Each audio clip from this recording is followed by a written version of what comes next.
Jonathan Carl.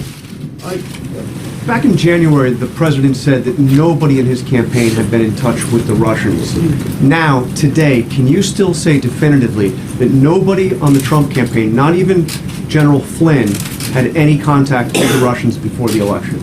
My understanding is that what General Flynn has now expressed is that during the transition period, well, we were very clear that during the transition period, he did speak with the ambassador. I'm talking about during the campaign. I don't have any, there's nothing that would conclude me that anything different has changed with respect to that time period. And why would the president, if he was notified 17 days ago that Flynn had misled the vice president, other officials here, and that he was a potential threat to blackmail by the Russians, why would he be kept on for almost 3 weeks? Well, that assumes a lot of things that are not true.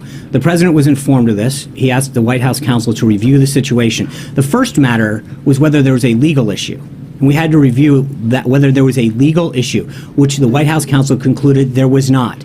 As I stated in my comments, this was an act of trust. Whether or not he actually misled the vice president was the issue. And that was ultimately what led to the president asking for and accepting the resignation of General Flynn. That's it, pure and simple. It was a matter of trust. We went through a very deliberative process, a very thorough review. The first part of it was clearly to understand the legal aspect of this. And that was simply concluded there was no legal aspect. And then what happened is the president evaluated the trust aspect of it. Major. When the president was asked on Air Force One on Friday rather, Right. traveling down to Mar-a-Lago, about reports, about conversations with the Russians, about sanctions, he said, "I don't know about it. I'll look into that." Mm-hmm. Was he being truthful?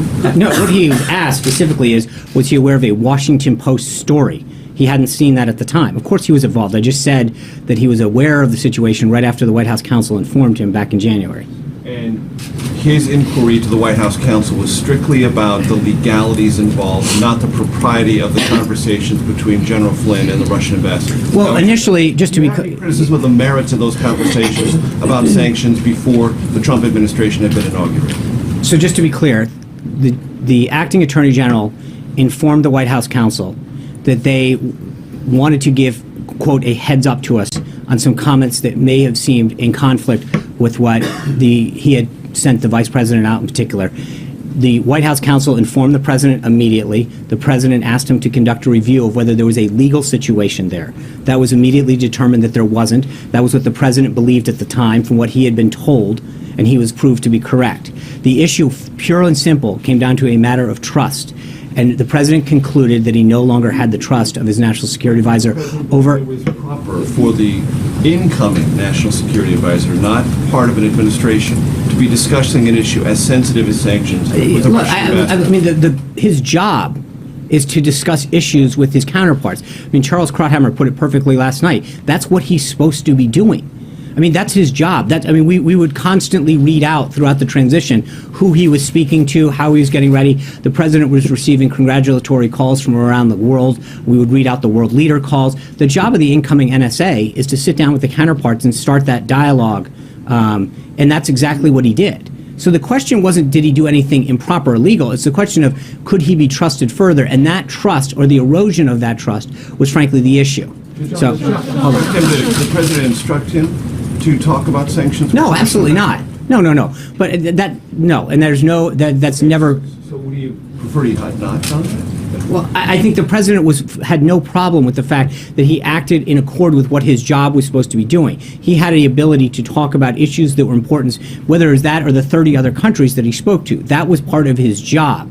As has been noted by many people, that's what the National Security Advisor and frankly other positions do. They begin the process of preparing their incoming job by talking to counterparts, people who have previously held the job, etc. If he had not done that, there would be questions as to whether he's properly prepared on day one. Conversation about sanctions. No, the issue isn't whether or not what he discussed. There's been a complete legal review of that, and there's no issue with that. The issue is whether or not he failed to properly inform the vice president or not be honest with him, or not remember it. But that's the plain and simple issue. And when he lost trust with the president, that's when the president asked for and received his resignation. Thanks a lot, John. Yesterday, Kellyanne Conway, the counselor to the president, said that the president continued to have trust in General Flynn. Right.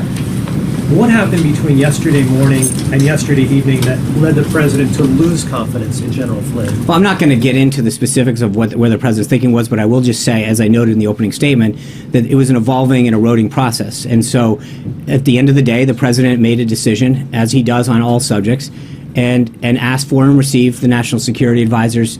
But he is one of those people that we've noted before. When he is ready to make a decision, he makes it, whether it's hiring somebody or asking for someone's resignation. Once he has determined that he has made a decision on any subject, that's when he informs the staff. So going into the day, it was an evolving situation. He made a determination late in the day, and he